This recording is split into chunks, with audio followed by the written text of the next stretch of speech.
আমি আল্লাহর কাছে অভিশপ্ত শয়তান থেকে আশ্রয় চাই। হে আমার প্রভু, আমার বক্ষ প্রশস্ত করো, কাজ সহজ করো এবং জিহবার জড়তা দূর করো যাতে তারা আমার কথা বুঝতে পারে। হে আল্লাহ, মুহাম্মদ সাল্লাল্লাহু আলাইহি সালাম ও তার পরিবারবর্গের প্রতি শান্তি ও বরকত দাও, যেমন তুমি ইব্রাহিম আলাইহি সালাম ও তার পরিবারবর্গের প্রতি দিয়েছ। নিশ্চয়ই তুমি প্রশংসিত ও মহিমান্বিত। প্রিয় দর্শক, পেইগাম ইনসানিয়াত অনুষ্ঠানে আমি ডক্টর সুবাইল ইকরাম আপনাদের সেবায় হাজির হয়েছি। স্বপ্ন নিয়ে আমাদের সমাজে অনেক ভুল ধারণা রয়েছে। স্বপ্নের আসল সত্যতা কি? স্বপ্ন কি জিনিস? আপনি যদি গুগলে খোঁজেন তাহলে স্বপ্ন সম্পর্কে যে অর্থ পাওয়া যায় তা হলো মানুষ যা ভাবে, যা দেখে, যা অনুভব করে তারই একটি চিত্র আপনার ঘুমের মধ্যে চলে আসে, সেটাকেই স্বপ্ন বলা হয়। ইসলামে স্বপ্নের অনেক বিশেষভাবে গুরুত্ব রয়েছে। ইবনে সিরিন রহমাতুল্লাহ, যিনি একজন তাবেঈ ছিলেন, তিনি স্বপ্ন নিয়ে সম্পূর্ণ একটি গবেষণা করেছেন। আজও যদি আমাদের কোনো স্বপ্নের ব্যাখ্যা দরকার হয় তাহলে আমরা তার শিক্ষাগুলো থেকেই দেখি তিনি কি বলেছেন। বিভিন্ন স্বপ্নের বিভিন্ন ব্যাখ্যা পাওয়া যায়। ইউসুফ আলাইহিস সালামের কাহিনী কারো অজানা নয়। তারও একটি স্বপ্নের সঙ্গে গভীর সম্পর্ক ছিল। যখন তিনি তার বাবাকে স্বপ্নটি বলেছিলেন, তখনই তার বাবা ভবিষ্যৎবাণী করেছিলেন, এই স্বপ্নের এই ব্যাখ্যা এবং এর ভিত্তিতেই তোমার ভবিষ্যৎ নির্ধারিত হবে। যাই হোক, এই বিষয়ে আরও আলোচনা করার জন্য আজ স্টুডিওতে আমাদের সঙ্গে উপস্থিত আছেন জনাব মোহাম্মদ কাসিম সাহেব। আপনি কেমন আছেন? স্বাগতম। আপনার স্বপ্নসমূহ সমাজে খুবই জনপ্রিয় এবং স্বপ্নের বাস্তবতা নিয়ে আমি ভেবেছি আমাদের দর্শকদের কিছু জানানো উচিত। তাই প্রথম প্রশ্ন যেটা আমি আপনাকে করতে চাই সেটা হলো, স্বপ্ন আসলে কি? এর প্রকৃত সত্যতা কি? বিসমিল্লাহির রহমানির রহিম। স্বপ্ন বা ড্রিমস এগুলো মানুষের স্বভাবের সঙ্গেই চলে আসছে যুগ যুগ ধরে, এবং এতে যদি আপনি দেখেন ইসলামে স্বপ্নের অনেক বেশি গুরুত্ব রয়েছে। এখনও আপনি ইউসুফ আলাইহিস সালাম এর কথা বললেন, এতে যদি আপনি কোরআনে দেখেন ইব্রাহিম আলাইহিস সালাম এর যে স্বপ্ন সেটাও খুব বিখ্যাত এবং প্রসিদ্ধ। তিনি স্বপ্নে দেখেছিলেন তিনি তার প্রিয় ছেলে ইসমাইলকে আল্লাহর রাহে কোরবানি করছেন আল্লাহর সন্তুষ্টির জন্য। এবং একইভাবে শেষ নবী মুহাম্মদ সাল্লাল্লাহু আলাইহি সালাম ও একবার বলেছিলেন স্বপ্ন হচ্ছে নবুয়তের 46 ভাগের একটি অংশ, অর্থাৎ নবুয়তের একটি গুরুত্বপূর্ণ অংশ হিসেবে স্বপ্নকে বিবেচনা করা হয়। তাহলে এই যে স্বপ্নগুলো, এগুলোর ইসলামে অনেক গভীর সম্পর্ক রয়েছে।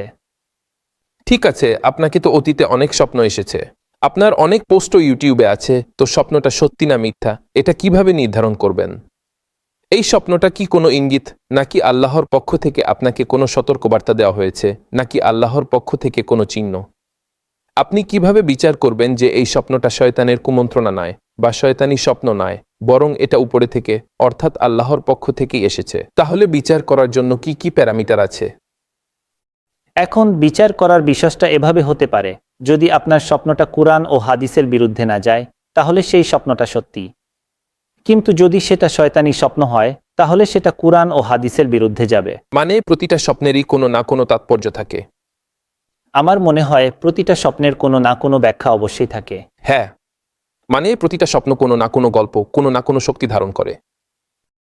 আপনার এই স্বপ্ন দেখার ধারাটা কখন এবং কোথা থেকে শুরু হয়েছিল সে সম্পর্কে কিছু বলবেন? এই যে আমার স্বপ্ন দেখার ধারাটা শুরু হয়েছে, তার আগে আমি আমার বিশ্বাসটা জানাতে চাই। আমার বিশ্বাস হলো আল্লাহ এক এবং তার কোনো অংশীদার নেই, আর তিনি তার হুকুমে কাউকে অংশীদার করেন না, এবং তিনি অত্যন্ত দয়ালু ও করুণাময়। এবং শেষ নবী হজরত মুহাম্মদ সাল্লাল্লাহু আলাইহি ওয়াসাল্লাম আল্লাহর শেষ ও সত্যিকারের রাসূল, এবং আমি মুহাম্মদ সাল্লাল্লাহু আলাইহি ওয়াসাল্লাম এর উম্মত। আমি আল্লাহর শুকরিয়া আদায় করি যে আল্লাহ আমাকে শেষ নবী মুহাম্মদ সাল্লাল্লাহু আলাইহি ওয়াসাল্লাম এর উম্মত বানিয়েছেন। এখন আমি আপনার প্রশ্নের দিকে আসছি। এই যে স্বপ্নগুলো, যখন আমি প্রায় 5 বছর বয়সী ছিলাম তখন আমি আমার প্রথম স্বপ্ন দেখি। সে স্বপ্নে আমি দেখি আমার বড় ভাইরা আমাকে বলেন, বাইরে বেলুনওয়ালা এসেছে, তাই তুমি তোমার বেলুনটা বাইরে গিয়ে নিয়ে নাও, না হলে সে চলে যাবে। তখন আমি মায়ের কাছ থেকে টাকা নিই এবং তার কাছ থেকে বেলুন কিনি। তখন বেলুনওয়ালা বেলুনে গ্যাস ভরতে ভরতে আমাকে বলে, কাসিম, তুমি জানো তোমার ছাদের উপর একটা সিঁড়ি আছে যেটা সোজা আকাশ পর্যন্ত চলে গেছে কি? তখন আমি খুব অবাকও হই এবং খুশিও হই যে আমার ছাদ থেকে সিঁড়ি আকাশে চলে গেছে। তারপর আমি এতটাই খুশি হই যে বেলুনটা নিই না, সোজা বাড়ির ছাদে উঠে যাই। তখন আমি যখন ছাদে যাই দেখি সত্যিই সেখানে একটা সিঁড়ি আছে যেটা পাক খেতে খেতে আকাশ পর্যন্ত চলে গেছে। স্বপ্নে? হ্যাঁ, এটা স্বপ্নে। স্বপ্নের মধ্যে আমি নিজেকে এমন এক অদ্ভুত জায়গায় দেখতে পাই যেখানে চারপাশে রহস্যময় পরিবেশ, হালকা কুয়াশা আর বাতাসে এক অজানা গন্ধ। সেখানে মুঘল সাম্রাজ্যের মতো বিশাল এক প্রাসাদ দাঁড়িয়ে আছে, যার দেয়ালগুলো লাল ইটের তৈরি, আর তার মাঝখানে রয়েছে এক অসাধারণ লাল রঙের সিডি। এই সিডিটি দেখতে ঠিক যেন ইতিহাসের বইয়ে পড়া মুঘল স্থাপত্যের নিদর্শন, প্রতিটি ধাপ সুন্দরভাবে খোদাই করা, আর তার রেলিংয়ে জটিল নকশা। আমি ধীরে ধীরে সেই সিডিতে পা রাখি, আমার চারপাশে ছড়িয়ে পড়ে এক অদ্ভুত নীরবতা। সিডির প্রতিটি ধাপ যেন আমাকে অতীতের কোনো রাজকীয় সময় নিয়ে যাচ্ছে। আমি উপরে উঠতে শুরু করি, আর প্রতিটি ধাপে আমার মনে হয় আমি যেন আরও উঁচুতে, আরও দূরে চলে যাচ্ছি। উপরে উঠতে উঠতে আমার শ্বাস একটু ভারী হয়ে আসে, কিন্তু আশ্চর্যজনকভাবে ক্লান্তি অনুভব করি না। অনেক উপরে উঠে যখন নিচে তাকাই, তখন দেখি নিচের বাড়িগুলো, গাছপালা আর রাস্তা সবকিছুই ছোট ছোট খেলনার মতো দেখাচ্ছে। চারপাশের দৃশ্য এতটাই বিস্ময়কর যে আমি কিছুক্ষণ দাঁড়িয়ে থাকি, বাতাসে ঠান্ডা স্পর্শ অনুভব করি, আর ভাবি আমি কি সত্যি এত উপরে উঠে এসেছি। তখন আমি নিজেকে বলি যেন আমি ক্লান্ত না হয়ে যাই, যেন আমার সাহস অটুট থাকে। এই স্বপ্নের মধ্যে আমি অনুভব করি এক অদ্ভুত শক্তি, এক অজানা আনন্দ, আর মনে হয় আমি যেন উড়ে যেতে পারি। মাশাআল্লাহ, আপনি এখনও মনে রেখেছেন, দারুণ, আপনার স্মৃতিশক্তি খুব ভালো। আমার সঙ্গে তো প্রায়ই হয়, আমি ঘুম থেকে উঠলে যে স্বপ্নটা দেখেছি সেটা 5 মিনিটের মধ্যেই মুছে যায়। আমি ভাবি ভাই কি স্বপ্ন দেখলাম, এটা প্রায়ই হয়। এমন হয় যে যেসব এলোমেলো স্বপ্ন ঘুম থেকে উঠলেই সেগুলো স্মৃতি থেকে হারিয়ে যেতে থাকে। ওই স্বপ্নের ভেতরে আপনি কি কখনো এর ব্যাখ্যা করেছেন? এই স্বপ্নটা যখন আমার হয়েছিল, এখনও আমার মনে আছে যেন আজকেই দেখেছি। এটা শুধু আল্লাহর রহমত যে স্বপ্নটা আমার মনে থেকে গেছে। না, আপনার তো মাশাআল্লাহ স্বপ্ন নিয়ে একটা বড় ধারাবাহিকতা আছে। আমি মনে করি অতীতে এমন অনেক ঘটনা ঘটেছে যেখানে আপনি দাবি করেছেন যে আপনি আগেই জানতেন এবং স্বপ্নে আপনাকে জানানো হয়েছিল। স্বপ্নে আপনাকে কি উপদেশ দেওয়া হয়েছে? মানে জীবনের এই নির্দিষ্ট বিষয়ে আপনার বেশ ভালো দখল আছে। আর আপনি কি কোনো স্বপ্ন বিশ্লেষকের কাছে এর ব্যাখ্যা করান, নাকি নিজেই ব্যাখ্যা করেন? না, আমি কখনো এই স্বপ্নগুলো কারো সঙ্গে শেয়ার করিনি। আমি একটু নিজের কথা চালিয়ে যেতে চাই। তাহলে বিস্তারিত ইতিহাসটা বলে দিই, তারপর আমি আপনাকে বলবো স্বপ্নে আমাকে সবচেয়ে বেশি যেটা উপদেশ দেওয়া হয়েছে সেটা আমি আপনাকে জানাবো। তাহলে এরপর আবার সেই স্বপ্নটা এলো। তারপর যখন আমি 13 বছর বয়সে ছিলাম, তখন আবার একটা স্বপ্ন দেখলাম। সেই স্বপ্নে প্রথমবারের মতো আল্লাহ এবং শেষ নবী মুহাম্মদ সাল্লাল্লাহু আলাইহি ওয়াসাল্লাম আমার স্বপ্নে এসেছিলেন। সেখানে এমন হয় যে একটা স্টেডিয়াম আছে, আমি আমার সমবয়সী ছেলেদের সঙ্গে ক্রিকেট খেলছি। আমার অবস্থানটা থাকে 3rd ম্যান পজিশনের দিকে, আর আমার দৃষ্টি যায় ভিআইপি সেকশনের দিকেও। তো হঠাৎ করেই ভিআইপি সেকশনে আল্লাহ এবং মুহাম্মদ সাল্লাল্লাহু আলাইহি ওয়াসাল্লাম এসে উপস্থিত হন।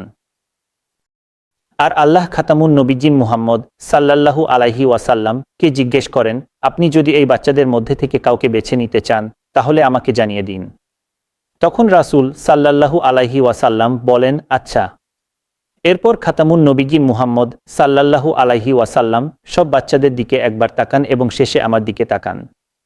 তারপর এমনভাবে ইশারা করে বলেন, ইয়া আল্লাহ, আমি এই বাচ্চাটাকেই বেছে নিয়েছি। তখন আল্লাহ বলেন, আচ্ছা ঠিক আছে, চলুন এখন এখান থেকে যাই। এরপর দুজনেই সেখান থেকে চলে যান।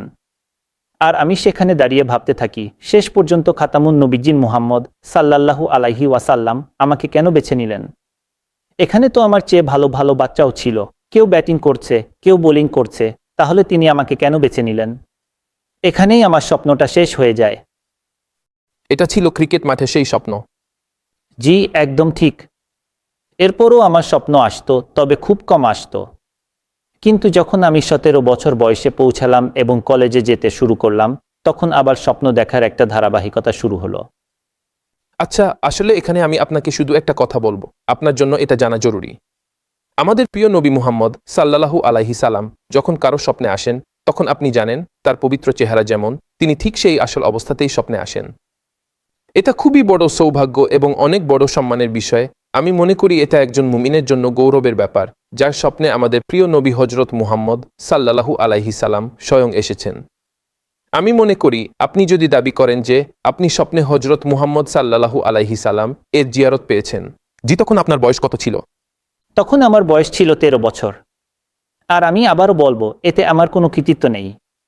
এটা শুধু আল্লাহর বিশেষ রহমত এবং তার বিশেষ দয়া যে আমার মতো একজন মানুষের কাছে এমন স্বপ্ন এসেছে। যদি আপনি দেখেন আমি কোনো ধার্মিক নই এবং না আমার কোনো দাড়ি আছে, তো এই স্বপ্ন আসছে, তাহলে আল্লাহ তাআলা যদি আপনাকে এত বড় অনুগ্রহ ও ফজিলত দিয়ে থাকেন, তাহলে আপনি অবশ্যই ধার্মিক হয়ে ওঠা উচিত।